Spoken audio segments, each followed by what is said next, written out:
koa no ivadiatsika eo amin'ny pejim-baovao toekarena raha ny hevitra ireo orinasa misehatra eo amin'ny fikarohana solitany eto amintsika mivondrona ao amin'ny APAM na ny Association Professionnelle du Secteur Pétrolier en Monte Madagascar dia tokony tsy hisy ny fandoavana ny TVA mandritra ny fotoana fikarohana na ny phase d'exploration izany. Io no anisan'ny entaentan'izy ireo ho an'ny code pétrolier izany. Et miantra le code pétrolier zany ministre moa efa niteny hoe ho avoaka alohan'ny farany taona zany enfin hoe hodinihana amin'ny session parlementaire octobre ka dia nangatahana moa zany dia hiaraka mbola andinika an'le izy aloha zay version farany any zany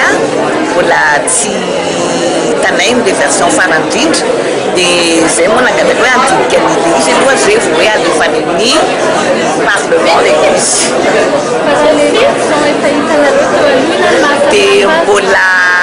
tsy mahafapo anay zany satria tsy mbola zany hoe efa miaraka niasa foana andray fa mbola misy zavatra tsy tafiditra tao zany mitadiavinay dia araka lazaiko teo anisa moa zany dia le avantage fiscal zany d'un côté hoe satria tena lafo be zany tena tadiavinay zany amin'le TVA 20%. nefa ny hitanao amin'izao fotoana zao zany efa nidina be amin'ny prix amin'ny baril. Donc raha ohatra zany ka hoe le investissement ataonay mbola andoavana 20% plus zany dia tena sarotra be satria tena mettons zany hoe ohatrany hoe ny forage anao forage zao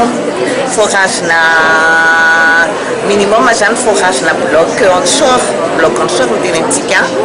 eo amin'ny 30 millions de dollars eo dia raha ampina 6 millions de dollars zany 20% dia tena miakatra loatra.